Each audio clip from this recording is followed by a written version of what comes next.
Yes, there we go. Welcome again to the Teacher Call to Action. We're excited to share this with you and talk to you about it today. We would love it if you could share in the chat your name and the organization that you're from, just to help us get an idea of who's here in the room. If there's someone that you know, feel free to tell them hi in the chat.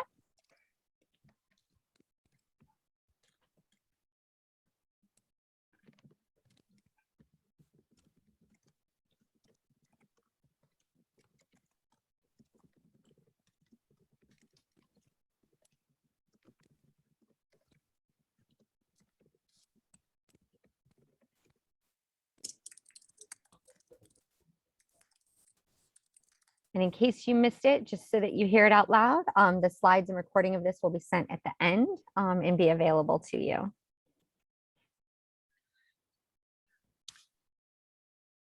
So today we are going to be going through the sections of the Teacher Call to Action for environmental literacy. The goal here is to really provide you with an overview of this tool and to help you think about how you might engage with it on your own or with your colleagues when you leave your time with us. So we want to make sure that we do a little clarification about who we are and where we come from so that you know who's developed this document. The California Environmental Literacy Initiative, or CALI, is led by 10 strands, and we work statewide to help support the education system and bring this idea of environmental literacy into integration alongside all that we do with students.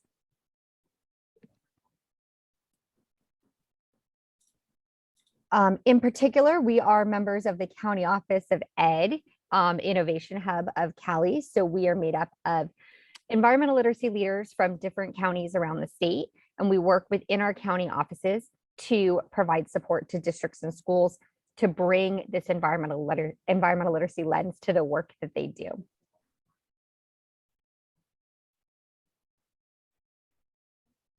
And our Innovation Hub really prides ourselves on doing work to help provide the resources and tools that our teachers and educational leaders need to bring this work to fruition within their school sites.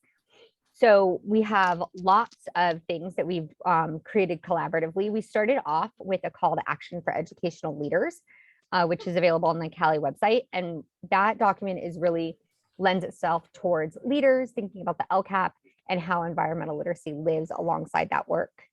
We also have case studies that help show how COEs, County Offices of Ed, can lead this work. And we have a community-based partner toolkit, which helps provide how we can bring our networks and our partners alongside this work. Today, we're focusing on our Teacher Call to Action.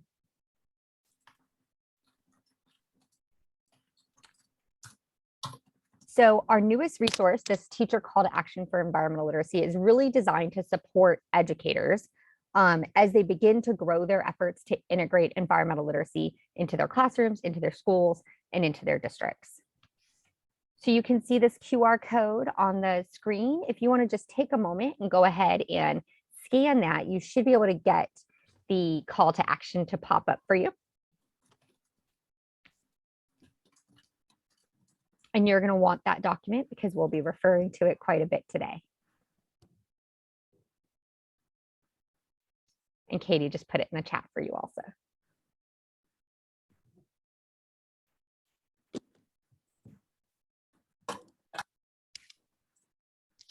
And as you're opening that document up, we really just want you to notice that it comes in a few parts. There's a little bit of an introduction.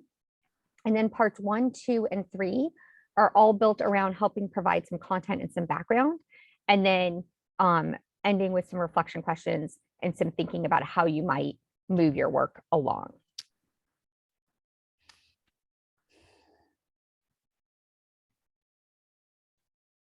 Great. Well, thanks so much, Crystal, for providing the introduction. And it's great to have folks here that are, excited to take a look at this resource. I was just glancing back through the chat to see the different roles that people have, and we're a very varied group. So I'm looking forward to trying to address all the different audiences here with this. So hopefully you have the teacher call to action pulled up at this point and you're able to look at it a little bit. We're going to start off by just running through a little exercise that takes a look at the imperative part of all this. And the idea of saying that word imperative is just really figuring out like what is calling us to action to actually have our teachers do this work. And before we go too far into that, I'm going to just share my screen and walk you through a couple of different things, and then I'll jump over to the actual teacher call to action document. But the first thing that we want to do before we get into like why should we be doing this is just to make sure that we have a shared definition of what is environmental literacy. So this call to action is all about bringing environmental literacy into the classroom. But we want to just pause here and say there's a lot of definitions when it comes to environmental literacy. So here are two of the most basic. There's environmental education, which was defined by the EPA in 1990. And then there's environmental literacy over here on the right, which was defined by the California Blueprint for Environmental Literacy in 2015. Now, the way I always think about it is that environmental education is the thing that we are doing and environmental literacy is the outcome, right? So if we're doing environmental education, then we will have an environmentally literate public that will know how to make decisions and things that are best for people and the planet.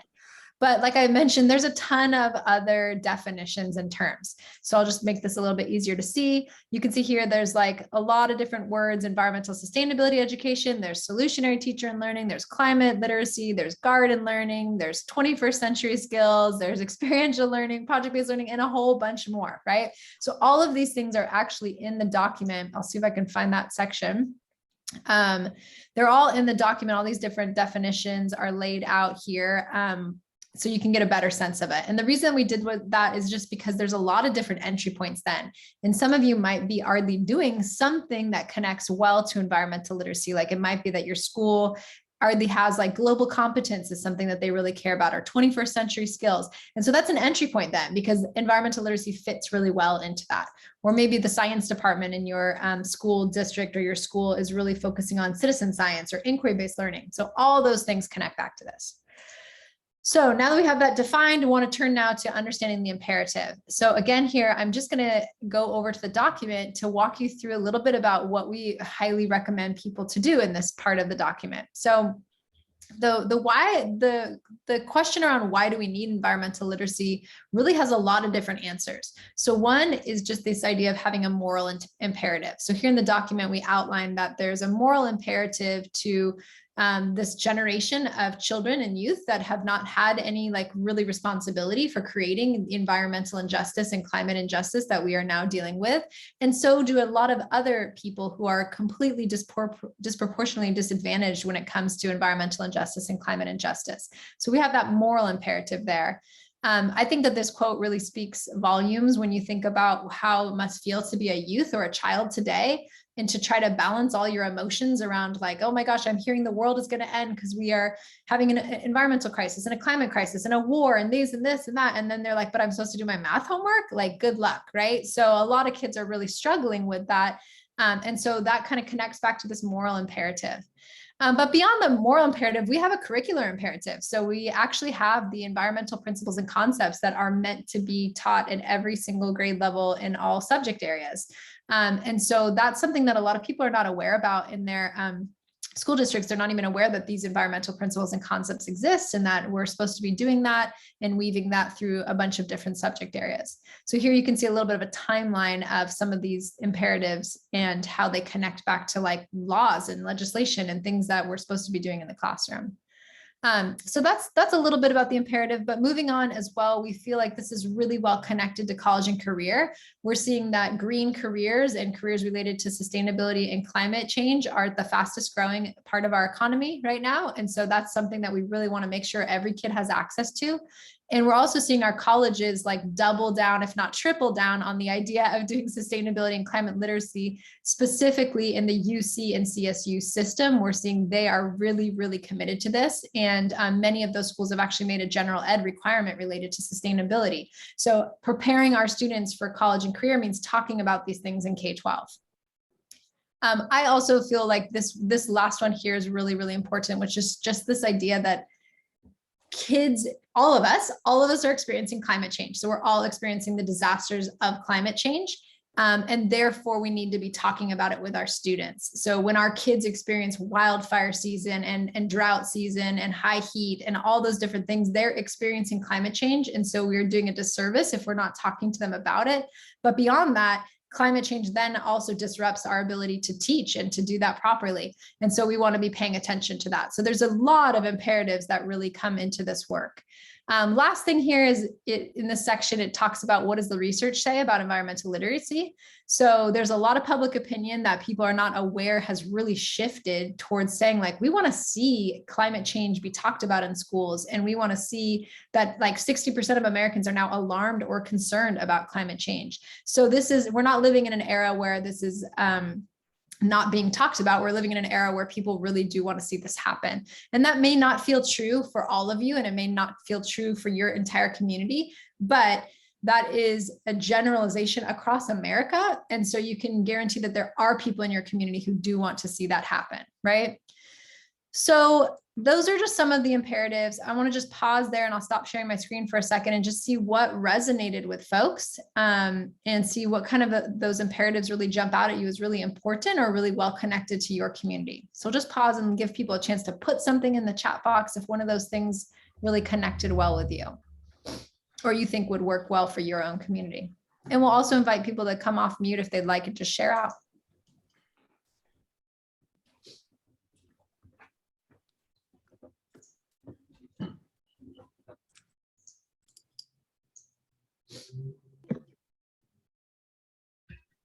Hi, I'm teaching students with special needs, and they're just scratching the surface of finding out what is going on in the world. So I don't think they really have done all the inquiry-based learning yet. They have a lot more to learn before they're ready to make a change. But I think this is the right way to go for the future. That's great. Thanks so much, Ellen, for sharing that. And I know I worked with, I teach a master's class in San Joaquin, and a lot of my students have been special education teachers. And so I've worked really closely with them to better understand like the really great deep connections that this work can have in a special education classroom, in particular for outdoor learning and for connections to career. And so I'm just glad that you're here and that you're thinking in that way. Great. And then I also saw a couple other comments in the chat box, just this idea that social and emotional learning is really important in this work.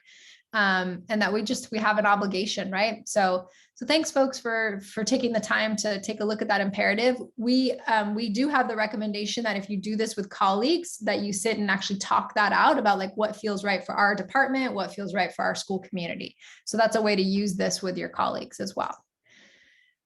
Okay, so I will jump into the next section, which is part 2 of the teacher call to action, which is voices from the field. So I'll introduce this and I'll kick us off, and then I'll turn it over to Peggy to add a little bit more to it. But basically in this segment of the teacher call to action document, we wanted to give a lot of examples of what's actually going on out there.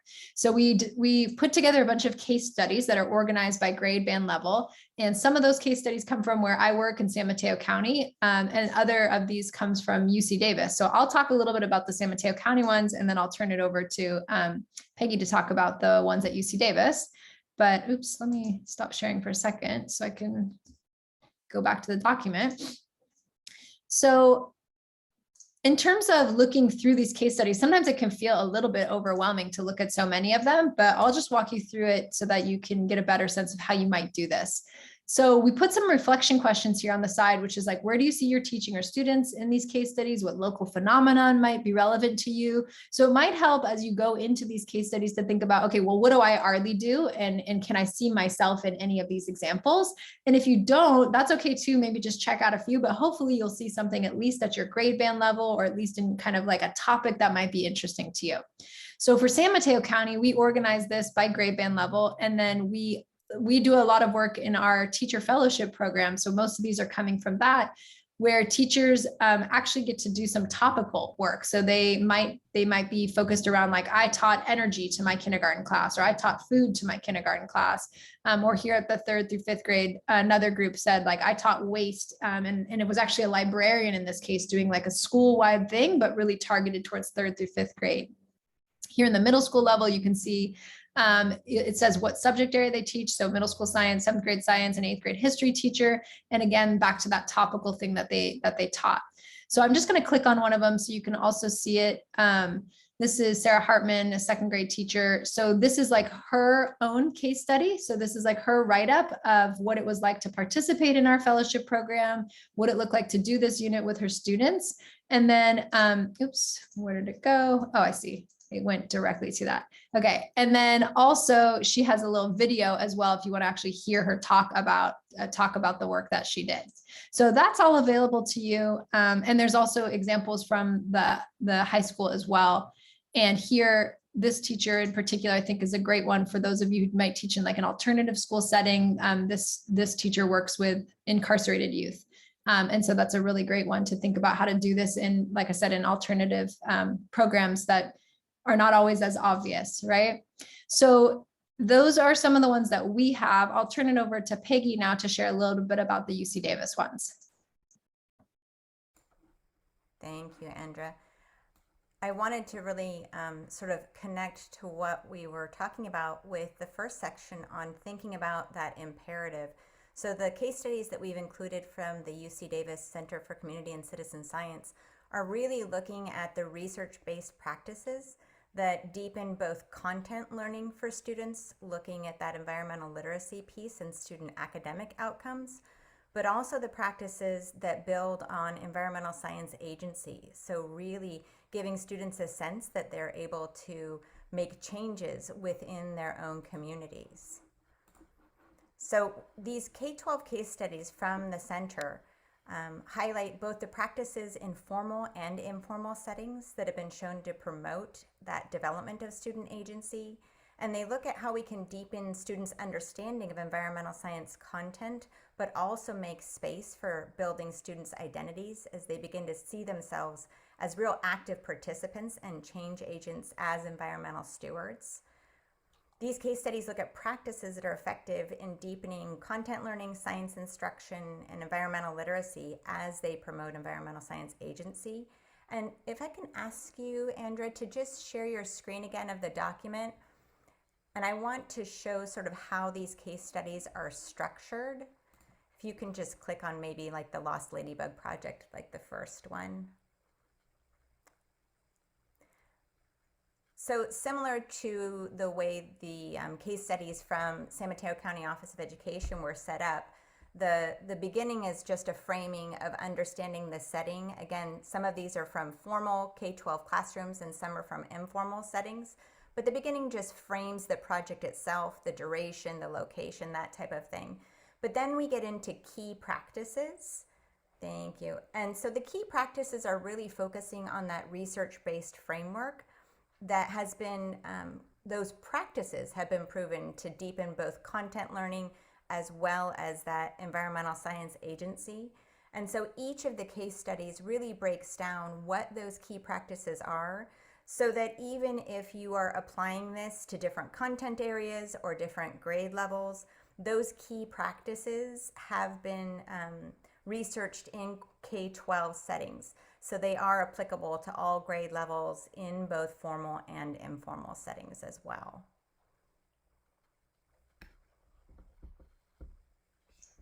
Great. Thanks so much, Peggy, for sharing that. So yeah, we'd like to just pause there, give you a chance to just browse through the case studies, which start on page 10, and give you a chance to just flag any of the ones that you want to come back to check out. And then we'll also open it up to see if there's any questions here about these case studies or about how you might use these with yourself or with colleagues.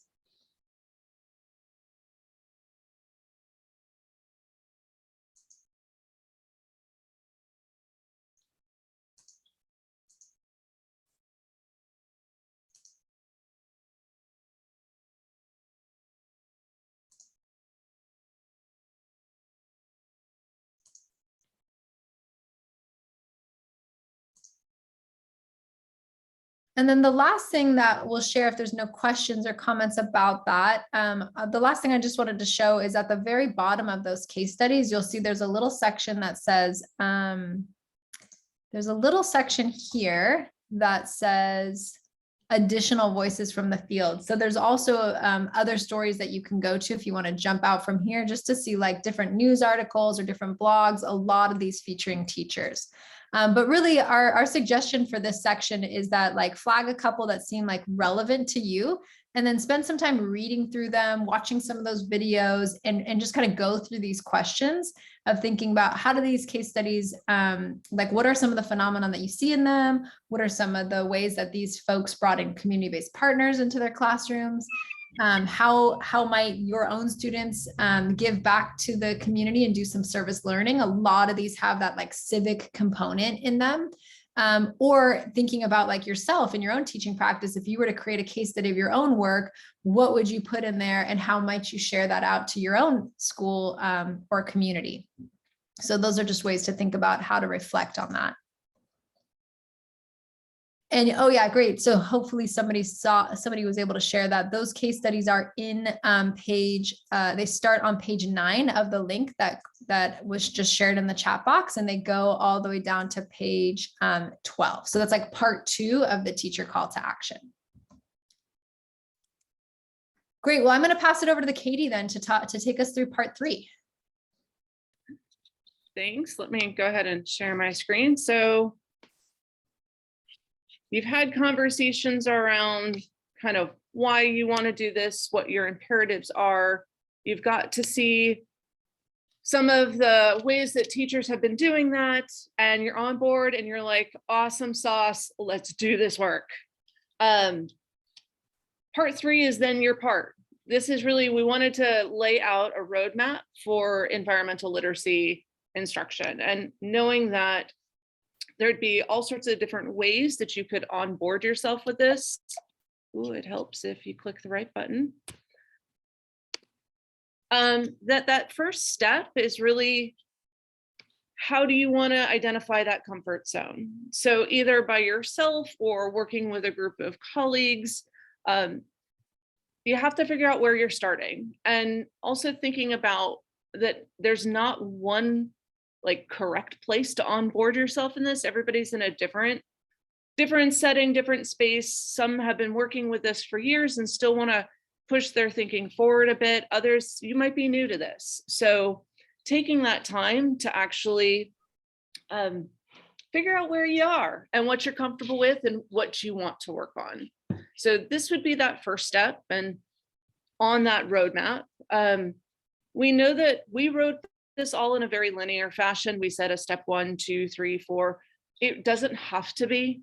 Other than the step 1, you kind of have to figure out where you're starting and then really start to look at where you want to start pushing your thinking.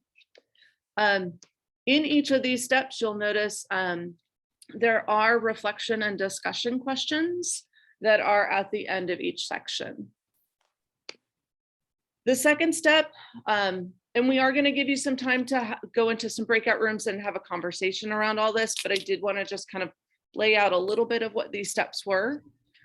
Step 2 are finding those connections and getting inspired. So if you're looking for those curricular connections to the state frameworks, or if you wanted to look at UN sustainability goals, so how can you get both your kiddos excited about this? How can you get yourself excited about this so that they and you can see where this might fit for you? Step 3 is identifying partnerships. We know that we are not the only person that educates a child, and there are lots of people out there that can both come into the school and then you can also go to them. So our community-based partners really do help set the stage for ways that we can make meaningful connections with outdoor spaces with our kiddos. As Andrea alluded to earlier, we also have our trauma-informed practices and social emotional learning. I'm loving that everybody was putting that in the chat earlier. We know that getting outside for students, it just is such a huge component to their social and emotional learning, and getting off those screens and getting out into nature and getting, gosh darn, a little bit dirty in that process and having some fun with it. Grass stains are glorious. So step 4 is really looking at that social, emotional, and trauma-informed practices. Step 5 is looking at how you can identify different places on your campus for learning. not just environmental learning, but just learning in general. How can you take your kids outside so that they can step away from that classroom? They can be in a different space, that space takes on a different type of comfort level for them. So that's step 5. Step 6 is looking at ways to get involved beyond the classroom. So are there places and spaces outside of just those 4 walls that you really want to push your thinking forward, your kids thinking forward, or your school's thinking forward, thinking about like Green Ribbon Schools, applying for that, dealing with citizen science projects on the weekends, doing bio blitzes in the local neighborhood, thinking about that state seal of civic engagement. So there's all sorts of other ways that we can start thinking about getting involved beyond just the curriculum that we teach in our classroom. So I ran through those awful fast and I realized that, but there are, as we said, we wanted to give you some time. We are going to give you a good chunk of time, like a good 15 minutes to actually get into a section. You'll self-select a breakout room based on the step that you want to explore a little bit deeper with. We encourage you to get into the document, click on the links, talk with your breakout mates about those reflection and discussion questions. And then we'll bring everybody back and have a quick share out for kind of some of the ahas and highlights that you found. So I'm going to stop sharing. And I believe Amy is going to open up our breakout rooms.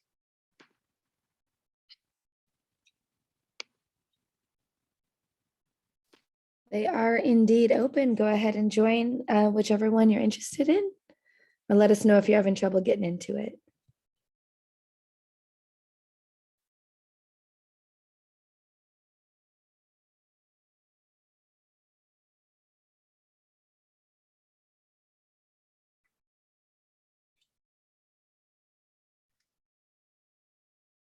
I could use some help getting into number 2. Is that the part 2? Yeah, here you go.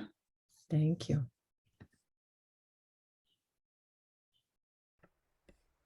And Amy, I thought I was in partnerships, but I see there's already a 10 strands there. Should I be joining a different group?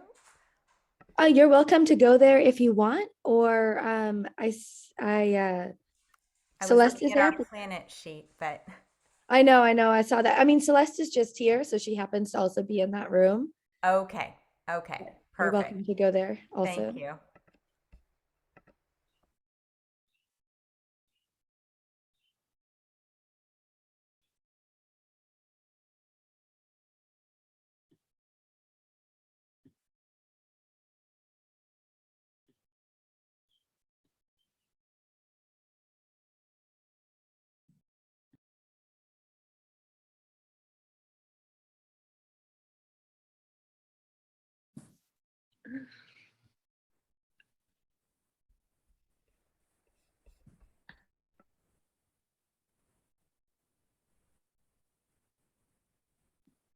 We are back. Awesome, great. If we could please have a brave soul from our groups that just what were some ahas or a topic of conversation in your room? I know not all the rooms, I think we ended up in 3 different ones. Oh, and hi to the little one.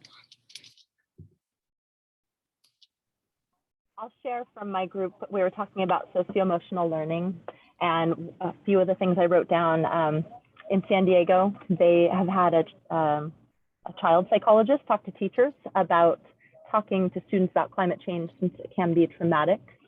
That was very helpful for those teachers to understand that perspective. I wrote also that modeling taking care of yourself by going outside, like telling your students where you've been and how jazzed you were about where you went, things like that. And then having hard conversations outside, meaning having those physics conversations. That was from Katie Beck. Whenever there's something brainy to talk about, go outside to do it so that conversations can be easier.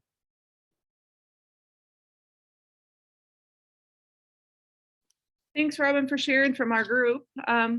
Do we have another brave soul from our other groups? I'll share from the partners group. One of the things that we started talking about initially was Celeste was sharing some of the background and history with the Creek Network. And I'm just going to add a link in the chat and ways that the Creek Network has supported building out those partnerships focused on environmental literacy and building out those communities. But then also we were talking about how the California Environmental Literacy Initiative is also building out supports for those community-based partners. We talked a bit about how hard the last 2 years have been on a lot of our community-based partners whose focus was on field trips and student engagements. And now that we are finally able to start getting back to those types of things, finding and training staff and staffing everybody back up has been a struggle. And so we talked about some of the resources that Callie is developing and has developed to really support those connections, both classroom teachers finding community-based partners, but also supports for those community-based partners to really start focusing on how they're supporting teachers and classrooms as well. And then Katie was talking about some of her work with community-based partners. Katie, did you want to share about some of the things that you're working on? Sure. So I was working with Earth Echo International, and they're big on youth advocacy and environmental work. And I had 2 students who won their national Our Echo Challenge, which is doing biodiversity projects locally. And so I had to, with those teams, I had one who's focusing on native bees and one who's focusing on invasive crayfish removal, and finding partners to figure out what the best plants are, finding for the pollinators and all that, finding partners who could explain, you know, how do you actually trap for crayfish without catching bycatch? Like, how do we get permits? How, like, finding all of these different scientists and conservationists, and then eventually creating partnerships with the local organizations. Like in our case, I'm in Oak Park, so the Friends of Oak Park open spaces, and working with them to bring in the community to help with that trapping. And it's been a learning curve for everyone, students and myself, and the partners. But I've been amazed at just how much people bent over backwards to make sure that we had the resources that we need and the information that we need, and just anything to support the passion in these kids to take action and find their voice and incite change has been impressive, to say the least. So it's been great. Thank you both for sharing. And did we had one other group? I believe it was steps 1 and 2. Do we have anybody that would like to share from there?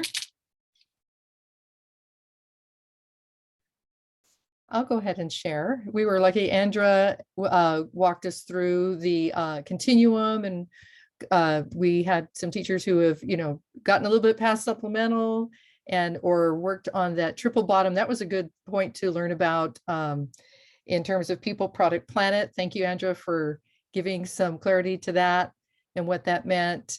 And or in my position, I'm working with teachers who are across a variety of positions on that continuum.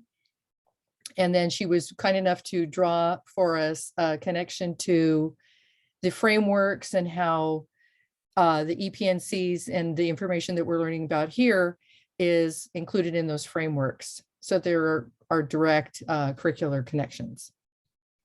Is there anything I forgot, Gwen? Awesome. Thanks so much for sharing. I'm going to share my screen again.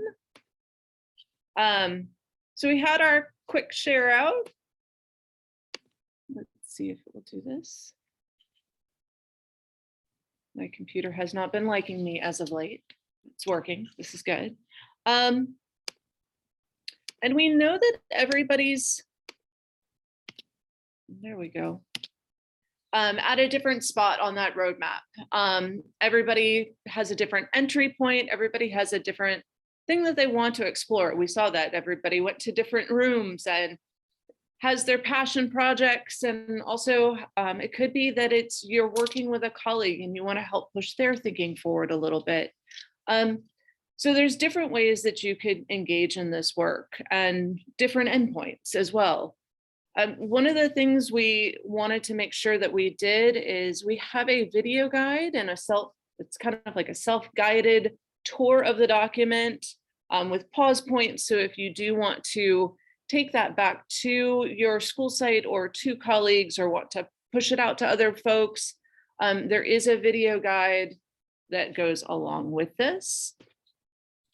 There are additional resources and support that are out there. There's CASE, there's the California Environmental Literacy Initiative, the History Social Science CLIC Project, North American Association of Environmental Educators, and UC California Naturalist Program.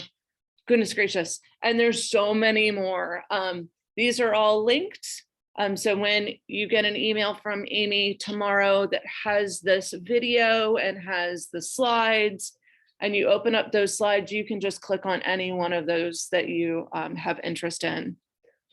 Also, knowing that you are always more than welcome to contact your local county office of education if that is not where you are currently working at the moment. They are, I can speak for all the ones that I know, always happy to jump through every hoop and twice on Sunday, especially for a teacher that wants to do the work. We're so super excited that you're here with us today on April 7th. We are going to repeat this, but in a very kind of different way. This was meant for really looking at it through a teacher lens. We are going to take this document and look at it through a professional learning provider lens on the 21st. On May 5th, we have the State Seal of Civic Engagement, Environmental Literacy Implementation Guide. Sorry, that's a mouthful. So if you're not sure of the State Seal of Civic Engagement, it is, actually come to the webinar. We'll explain all of it. But it's really through that civics and the history social science piece. But we wanted to, that's another avenue that I think is untapped in environmental literacy. And they have a lot to say and a lot of experience to put forth. And if we are getting our students so jazzed about environmental literacy and we want them to actually take action, it's those civics teachers that we really want to partner with, because that's their expertise. They are the ones who can teach the kids how to get out into that community. What does it look like from a legislative lens? Sorry, I'm getting on a soapbox. I'll get off. And then finally, June 2nd, we have our community-based partner network toolkit. So please feel free to register for all of them. Tell your friends and neighbors to do the same. And again, if you have any questions, do not be a stranger. Please feel free to reach out to any one of us, your own county office as well, but please know that we're also an email away. We thank you for your time. We know Thursday from 3:30 to 4:30, sometimes that's snack time or drive home time, but we appreciate that you stuck it out with us and for all of your time here and hard work. And so thank you so much. And we hope to see you at our next webinar.